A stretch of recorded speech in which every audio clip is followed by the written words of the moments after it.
Alright, hello everybody, welcome back to my channel, Second City Sports. Jeff Blashill had his introductory press conference earlier today. I have not seen or watched any of this yet, so I figured I should make a video of my live reactions to his press conference, so I'll just jump right into it. They're all walking out to the podium at the start of the video. So you got Jeff, you got KD, you got I don't actually know who that guy is, but you know, we'll see. So here we go. Questions from the media. We've got Chris and Kaylee here to help. Gotta say, I like Blashill's suit. Looks good. If you have a question, please raise your hand. The guy speaking at the podium could have dressed up a little bit nicer, but you know, it is what it is. Okay, let's see what KD has to say. It's a really exciting day for the Chicago Blackhawks organization. Before we get going, I'd like to recognize a few people that are joining us today.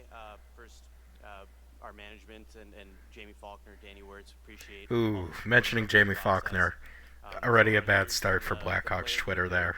Nick Foligno and Connor Murphy, appreciate you guys being in attendance today. And then that's cool. Jeff's family, his wife Erica, Rob Facca, Louis Facca. Rob is one of our top amateur scouts and was actually on Jeff's coaching staff back at Western Michigan. And Louis, who I know is very oh, that's cool. I didn't know that. Jeff and the Black.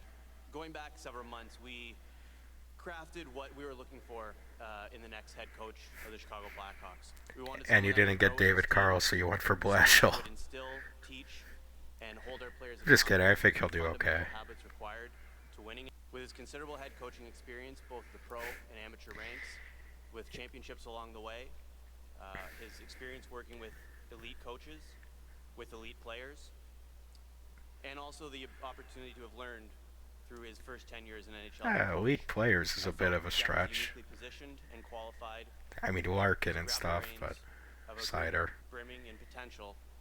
I think Datsuk and Zetterberg were already pretty much past it by the time he got to Detroit. We're very excited and proud to welcome Jeff and his family to our Blackhawks family and name Jeff Blashill the next head coach of the Chicago Blackhawks. Woo! Yeah, Jeff. Yeah, let's go, Jeff. I just want to start by thanking Danny Wirtz, Jamie Faulkner, Kyle Davidson, and his management. Ooh, again, Jamie Faulkner, bad mention for Blackhawks Twitter right there, Jeff. Just Hawks Twitter has a very bad relationship with Jamie Faulkner. Just for 3 great years spent down there. You live the roller coaster that is a coaching life, and the ups and downs and the emotions that go with that, moving from one spot to another, finding new friends. You guys have been unbelievable through that process. Yeah, I'm sure it's tough on the family for sure. Always encouraged me to keep going, and that job at this moment with this team was the only one offering me a contract, so I took it at the first chance I got. And I know choose the great player pool that Kyle spoke about earlier. That's fair. The scouts here have done an excellent job. I think we have a number of great. You know, at least we're not getting like an Eberflus hits principle fucking speech. You know, he's actually giving something here, I guess. And I think it's 7 years of a hard rebuild in Detroit. And I know the pain that this group's gone through over the last couple of years. And I also know the pitfalls that are potentially ahead, and so we'll work like crazy to... Well, yeah, you were in Detroit for 7 years. You were a part of those pitfalls, buddy. And then finally, not saying it's his fault, but he definitely knows the pitfalls, that's for sure. Won 2 Stanley Cups and been to sound like it's going to be easy, because it's not. It's going to be hard. It's going to take more sacrifice and more work than most people are willing to give. But for those that are willing to give it, I think the reward's going to be great. In time, this great city of Chicago and our great Blackhawks fans, we can deliver a championship level team, and I look forward to getting to that moment. Thank you. All right, we'll see. All right. Congratulations and welcome. You mentioned some of the reasons of coming here. Wanted to pinpoint exactly, especially on the young group that these guys have, and what have you seen from them? be it Worlds, be it at the end of last season, in terms of the potential that this young core has. Yeah, to watch the job that Alex and Frank did at that tournament, those two in specific, I got to watch more of the U.S. games because of that. I just think it's a group of young guys who are really, really talented at each position. Aces to become the two-way players that are needed to win championships that you see in the NHL Stanley Cup playoffs right now. Pause it real quick. I think it's interesting that he's giving shout outs to Nazar and Vlasic right there. Uh, I think both are fantastic young players. It's good to see that people from, he's coming from outside the organization, and even he sees their potential already just by watching them, even at the IIHF tournament that was just going on and stuff. So that's good to see. He knows at least some of the young players on the roster from the USHL and stuff as well. So let's keep going. Thompson, Chicago Tribune, and congratulations. Thank you. I have one for you, Jeff, and one for you, Kyle, as well. Jeff, can you go into specifics about the pitfalls that you learned from specifically? Oh, here we go. Here's actually a good question. Detroit? And then, Kyle, how much were you looking for that line between a coach with experience and one who has a track record of developing young players? Well, I would start by saying, when you're going through in the stages we were at in Detroit, honestly, is a bit different than the stage that we're at here. To be honest with you, but as you're going through those processes, one of the big things as a coach, you want to help your team and you want to find answers. And so at times you're searching for answers.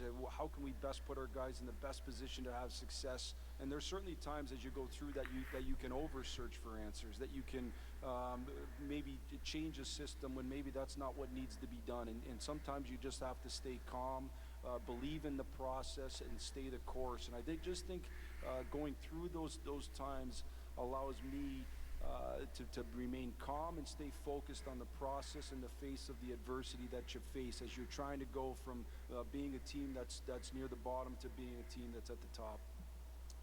Yeah, I think from our perspective, we wanted to Pause it really quick. I think that's a pretty solid answer. He is right. Like, Detroit, when he was hired, basically, I think guys like Datsuk, Zetterberg, that whole core they had for as long as they did, those guys were all leaving already. Basically, I think Datsuk left to go back to play in the KHL. I think Zetterberg just retired. So I think it's definitely a fair point to say this Blackhawks team is in a different spot. They've kind of already torn down the last generation's roster, and now they're starting to kind of build it back up with guys like Sam Rinzel, Connor Bedard, obviously goes without saying, Frank Nazar, Levshinov, Korchinski, Moore. All those guys got some game time last year, so I think it's definitely a valid point to say it's a different phase of the rebuild, but he still acknowledges that he has to stay calm. He doesn't want to, if you go on a losing streak, you don't just completely change the whole system. You don't immediately throw things into the line blender or something, which is something that Richardson did. So I think that's a pretty solid answer in my opinion. Let's see what Katie has to say about this question. talk to a number of different people in our process of, but we didn't want to put a box around it with no NHL experience, a lot of NHL experience. I think it was something we were very open-minded to. But in the end, when we got in the room with Jeff and got to know him a little bit better, and he was able to speak through his lived experience in the NHL as a head coach, as well as many of the different other factors that were discussed in the interview process. It just became it felt like a no-brainer to tap into his experience and to tap into what he's lived and been through in the NHL as a head coach. And so it just made a lot of sense from that perspective, but it wasn't necessarily something that was a deal breaker one way or another. But it getting in the room and learning about him and learning how he was going to approach this job, I think that time in Detroit as an NHL head coach certainly set him up for approaching this a different way and learning from that first tenure. Jeff, Matt Zahn, CBS Chicago here.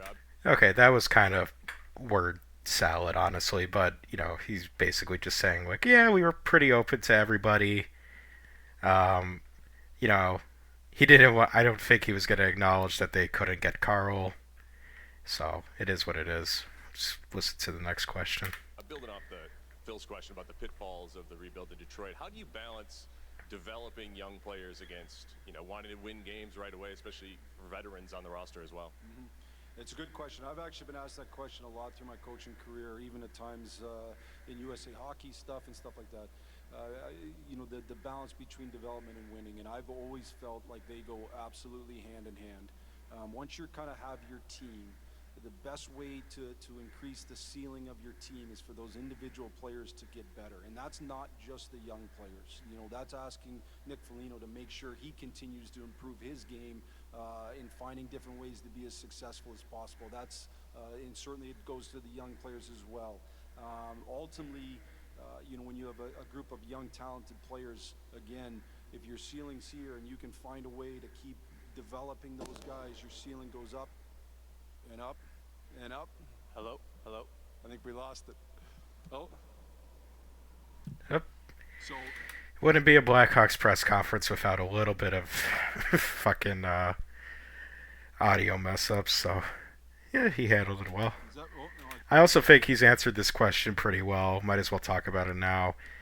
I agree. The best way forward for this team is to make sure that the young players keep getting better, while also acknowledging that he needs the veterans to keep trying to not give up on the team and stuff. So I think that's a good answer again. Oh. I agree. Ben Pope, Chicago Sun-Times. Where do things Ben time, baby. Let's cook. Ben Pope. stand in terms of figuring out your staff and just fleshing out everything that'll be around you here? Yeah. So we're very close to finalizing it, but we have completed two of the assistants.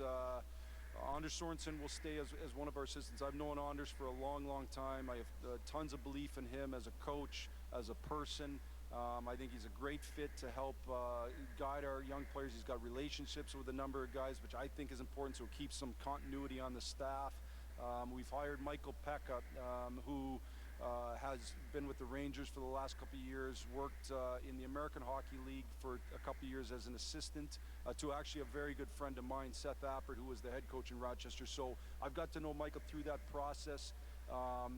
He's, to me, again, he had an unbelievable playing career. Okay. No offense to Michael Pekka. I don't know a ton about him. I don't think mentioning that he was a coach on the Buffalo Sabres farm team is a great look, considering how bad Buffalo has been at developing their players, and then as soon as they leave, they immediately turn into stars. So that's maybe a little bit of a knock against Michael Pekka. Like I said, I don't really know much about the guy, but we'll see how he does, how the team does in general. He won 2 Selkies as a forward in this league, which means you're an elite winning hockey player. And I think both from his coaching experience and his playing experience, he can really help mold all our players, but particularly our forwards, and help help them find. Okay, that's really quick. Pause it once again. That's a fair point. It's like that is one thing the Hawks definitely do need the young players, especially the young forwards, to improve on is defensive responsibility and giving effort on that side of the rink. So if Pekka can help with that a little bit, fair play. So we'll see.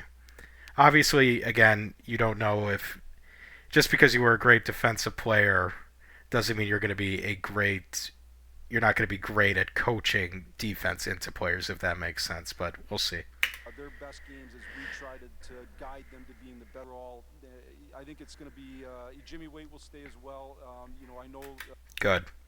That's very good. The goaltenders have had a good connection with him here, so he'll stay as well. So we're excited about the group. Hi, Jeff. Jay Cohen, Associated Press. Welcome to Chicago. Obviously, one of the big names around here is Connor Bedard. You mentioned a little bit about working with what your experience was working with superstars in the past. What have you seen watching him from afar, and what do you think you can do? What is it about your background that thinks you could get him even to another level than what he's already played so far? First off, I think Connor's going to get to another level. I don't think there's any question because, like other superstars in this league, he has the drive, the want to be the very, very best he can be, and there's zero doubt of the ability that he has. Great winning type players that you have to be in order to compete like the four teams that are left right now, and so that means all those winning habits, making sure you're stopping on pucks, making sure your changes are great, making sure your short shifts, all those things I think lead to the development side of a winner. And then there's also the development side of continuing to find ways to separate yourself. In Connor's case, how can he separate himself with the puck to create a little bit more space? Because when he has space in the offensive zone, he's excellent as we stand here today. So all those little ways, whether it's with your brain, whether it's with getting a little bit quicker, those types of things I think are in place to help him create that type of separation, and then also guide him into becoming that winning type hockey player that we'll need him to be. Yeah, again, another good answer.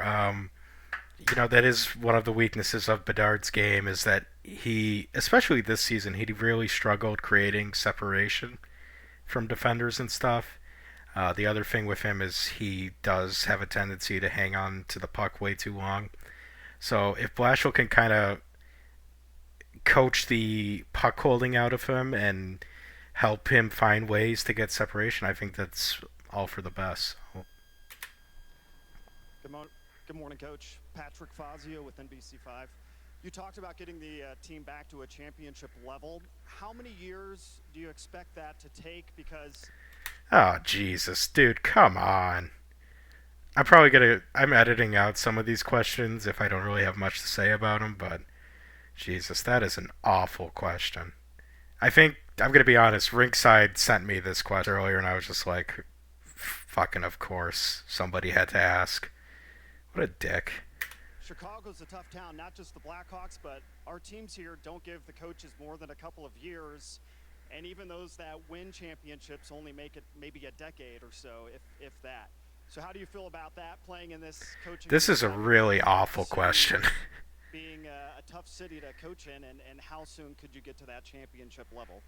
Is that my welcome to Chicago Yes, moment? welcome to Chicago. Yeah, I appreciate that. I'll never put a timeline on that. I can't. How you strike the balance between employing the systems and the philosophies you believe lead to winning hockey, while also adapting that to fit the players that you have now and that are coming through the system? Yeah, it's finding out, kind of what the direction has been, the types of players that they've drafted here. If there's one thing that stands out to me is speed and skating, and I think this team has a group True. of not only the team that we'll start with in the fall, but also some of the young players coming. They all can skate. It can be a weapon for sure, and so how do we utilize that as a weapon? There's certain beliefs I have in hockey that aren't going to change no matter what, but I think they actually play into the strengths that this team has. When we don't have the puck, we want to pressure and give the other team no space. Well, if you can skate, you can do that. When we do have the puck, we want to play as fast as we can and be relentless in our attack. Well, if you can skate, you can do that. And then you get into a little bit more particular as best as possible. But the core of what we will do, I think, will take advantage of that skating and the speed that they've made kind of almost not a mandate, but that they made a priority in drafting. And so I think it's a good match. Quick thing, for some reason, the audio for the last couple minutes of the press conference was all screwed up, so I'm just gonna come on here really quick and give my thoughts on the press conference as a whole. I thought it went pretty well, except for the little bit where the microphone stopped working, but that's just, Chicago Blackhawks CHSN press conferences for you. I thought Blashill seemed pretty well spoken. I agreed with most of his points. I liked the way that he talked about Bedard and Vlasic, Nazar. Rinzel also got mentioned, as well as some other players. Overall, I think it went well. So yeah, that's pretty much it. If you like the video, like it, subscribe to my channel if you want to see more. This is my first time trying to do something like this, so it was a little awkward. I wasn't sure when I should talk, when I shouldn't have talked, but I hope you guys enjoy it anyway, and as always, have a good day. Bye-bye.